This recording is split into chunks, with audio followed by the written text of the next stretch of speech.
Today in the morning edition, a murder suspect in custody after a week-long search. Anchorage police arrest the man accused of killing a woman near Davis Park. We have the latest. Plus, Trump backtracks on Mexico-Canada tariffs. I'm Jared Hill with the latest on the trade war, plus the president's new tune on federal layoffs.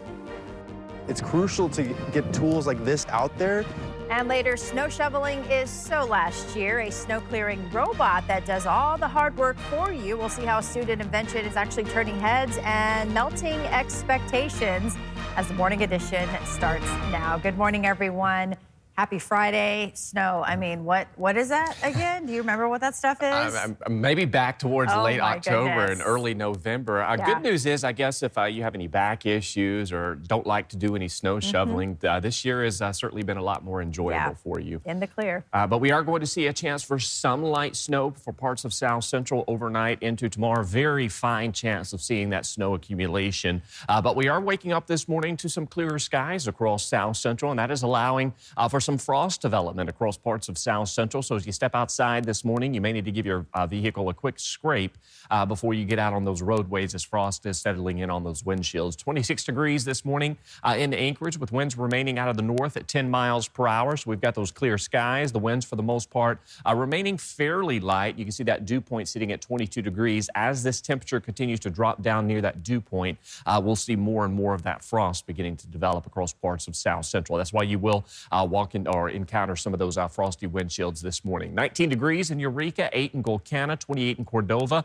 Many areas sitting up under clear skies this morning. We are holding on to that quieter weather pattern. We'll see some sunshine for the first part of the day, and then clouds will increase into the afternoon and evening hours. That will bring us a shot of seeing some light snow overnight on into tomorrow. But for that light frost on your windshield, just give it a quick scrape before you head out on the roadways this morning, as we are seeing those frosty conditions, and you can see fairly quiet across South Central. We've got that area of low pressure to our south. We're going to be watching this band of some rain showers out towards the Gulf of Alaska. As it builds inland, it could bring some light snow showers for parts of South Central overnight on into tomorrow. But as far as what we are going to see today, largely on the dry side, avalanche danger still remaining dangerous, although it is on the considerable side above 1,000 feet for both Turnagain Pass, Seward, Lost Lake. While conditions have improved, there is still that weak layer right around 2 feet deep, so human and natural avalanches certainly looking possible throughout today. I'll have more on that forecast as well as looking ahead into the weekend for you coming up.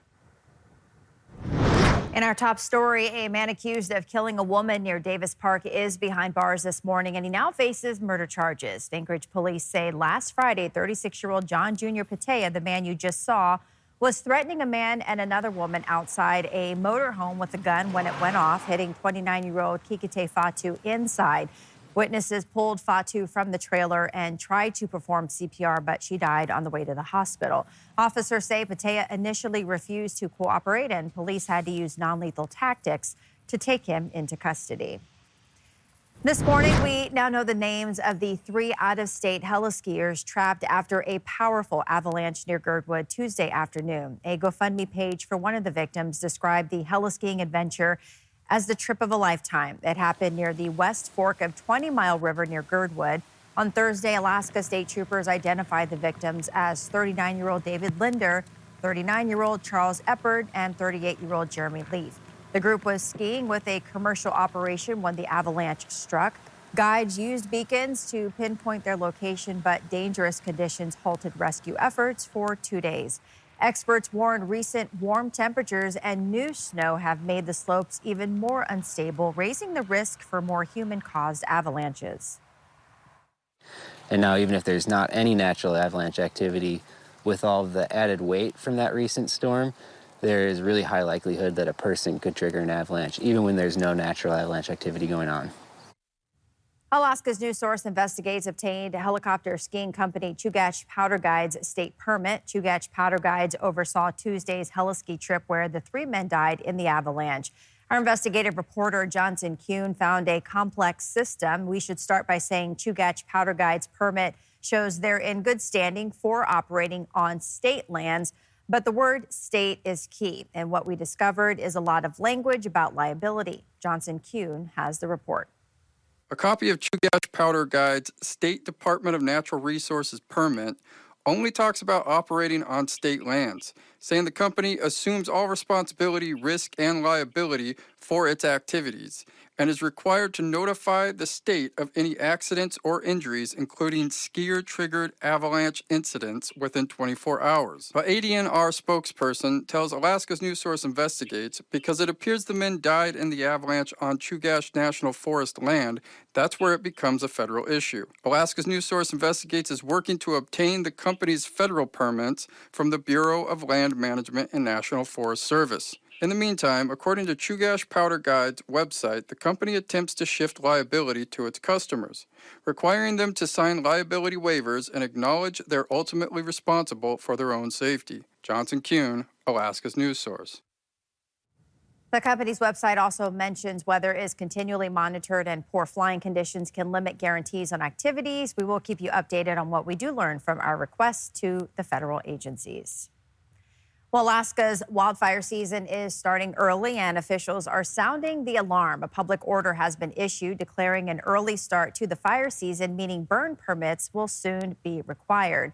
Experts say the lack of snowpack, with some areas seeing no snow when they should have a foot, is creating dangerous conditions. Less than 6 years ago, a wildfire in East Anchorage, it forced evacuations and burned more than 25 acres.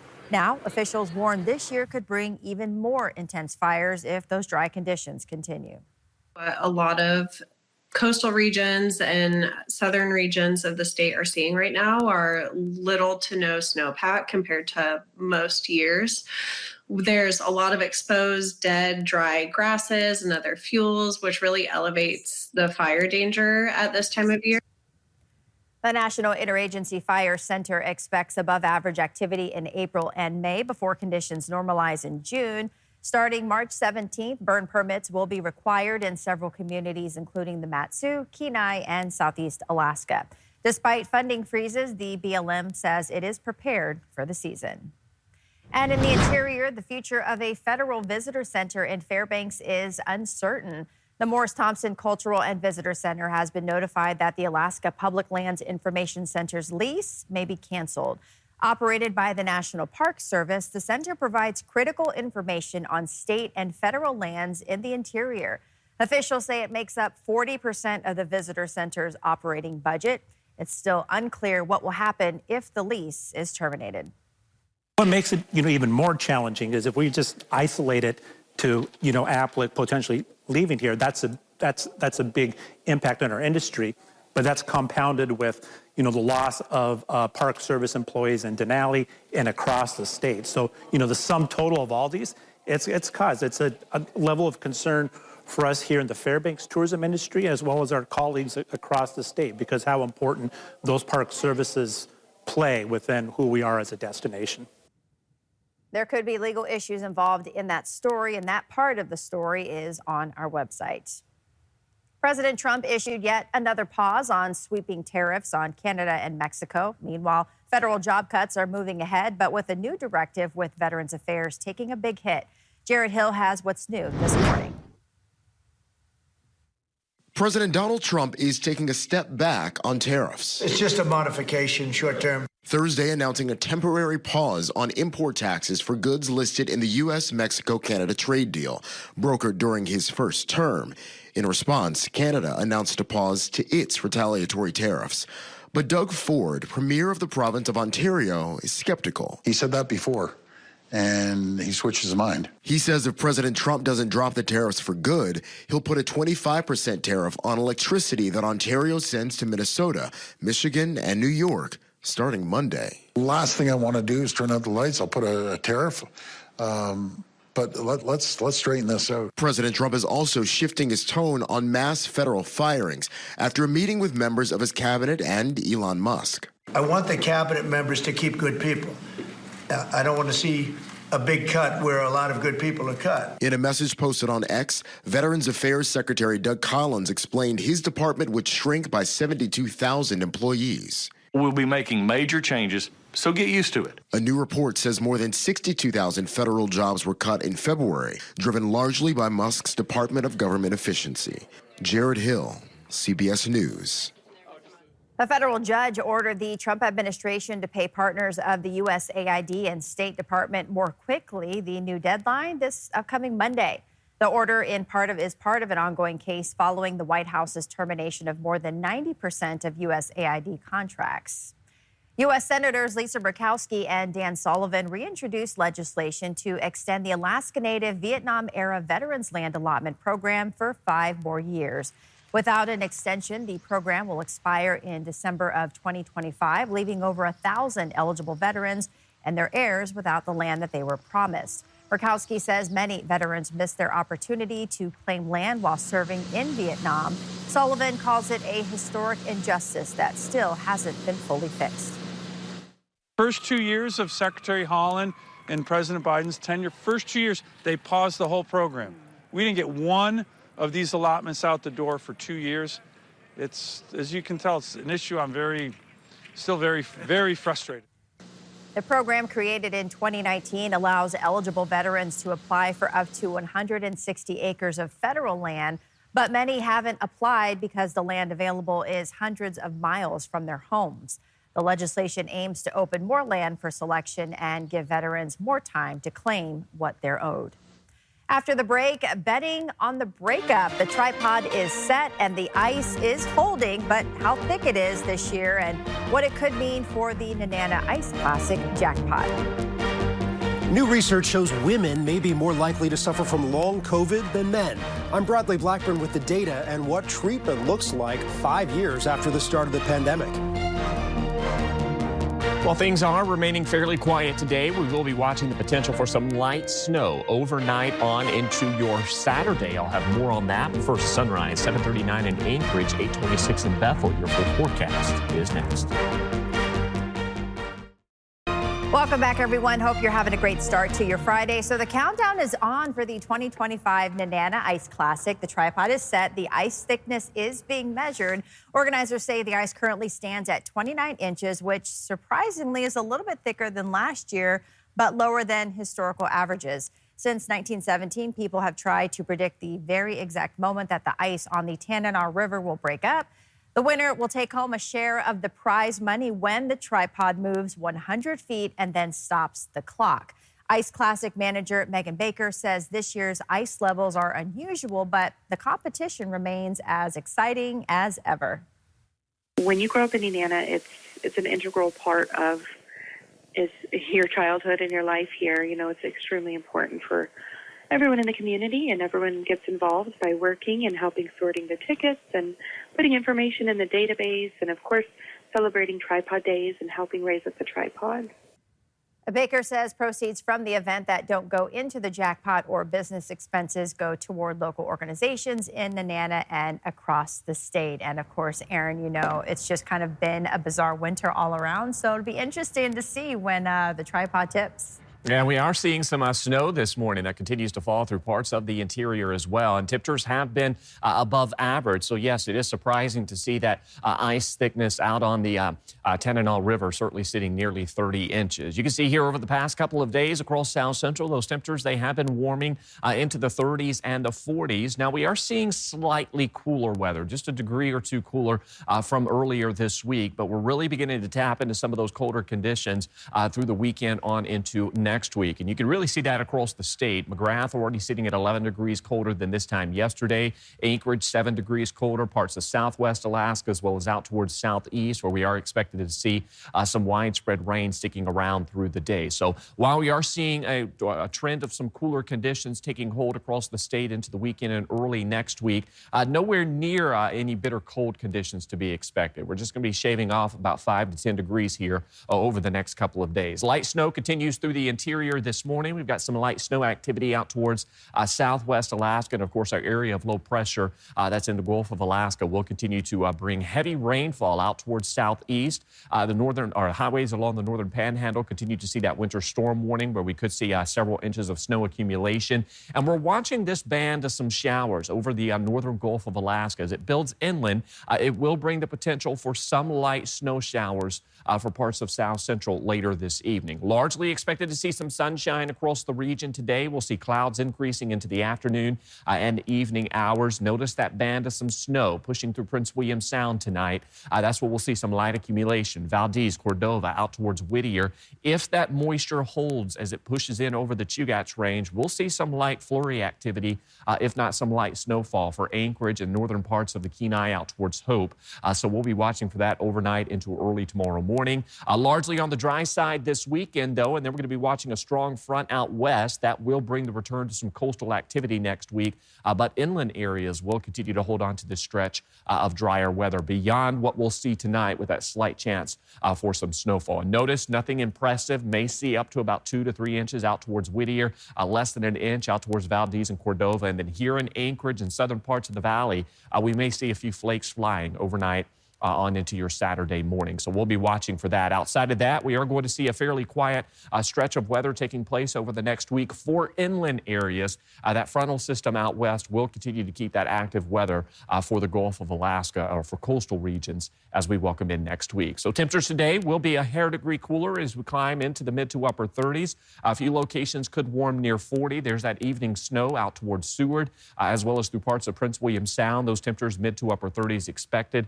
32 degrees in Golconda. We'll see some sunshine today by the afternoon hours. We'll begin to see some of those clouds increasing, calling it partly cloudy conditions. Into the valley, we may see a bit more cloud coverage later this evening. Those temperatures, though, still warming. Upper 30s, lower 40s to be expected today. A quiet stretch of weather for inland areas through the weekend. Remember to set those clocks forward Saturday night into Sunday. And then cooler weather next week. We're talking about highs Wednesday and Thursday, dropping near freezing. All right, thanks, Aaron, for the update. And speaking of, we do make that shift to daylight saving time this weekend. And if it feels kind of like the effects are happening for days, well, you're not alone and you're not imagining it.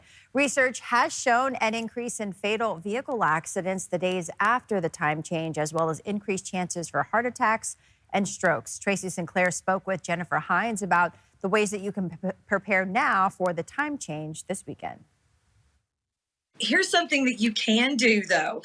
And if you start tonight, you can do little steps that will help your body not feel the shock when Monday morning comes around. And that would be if you start going to bed 15 minutes early and waking up 15 minutes earlier each day, then your body will already be adjusted by the time daylight saving time begins on Monday. Tracy and Jennifer also talk about other ways to get through the time change quickly, including getting outside and good sleep habits. You can see their full discussion on our free streaming apps and also on our website.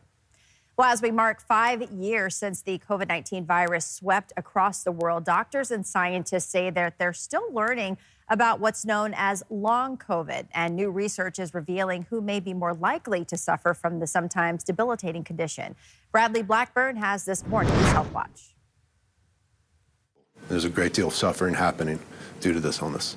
Psychiatrist Dr. Alexander Charney of Mount Sinai Hospital in New York is among researchers nationwide leading the Recover Initiative, exploring the lingering symptoms of long COVID and how to treat them. Symptoms involving the brain to symptoms involving the heart, symptoms involving the lungs. It's what happens months, even years after that infection. A study published in January found women have a 31% higher risk of developing long COVID than men, and the risk was even higher, 45%, for women ages 40 to 54 who haven't been through menopause. It is hypothesized that the levels of different hormones could be affecting whether a male or female goes on to develop long COVID or not. Janet Oldenbrook is a patient at Mount Sinai and has participated in research studies. She says she caught the COVID-19 virus in the initial wave. 5 years later, she still spends much of her time at home dealing with intense fatigue and brain fog.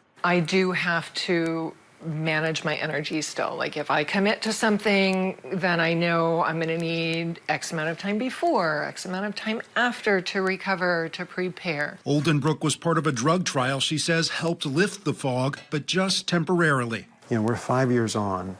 Do you think you'll be able to recover from this? I hope so. I really hope that the work that they're doing at the Recover Center is going to come up with something long-lasting. The long impact of long COVID that doctors say they're still just beginning to understand. Bradley Blackburn, CBS News, New York. One study suggests as many as 400 million people worldwide may have suffered from long COVID. Thanks for listening to our podcast. Click subscribe so you can get the latest podcasts from Alaska's news source automatically and stay up to date with breaking news and in-depth reporting available for free 24/7 with the Alaska's news source app.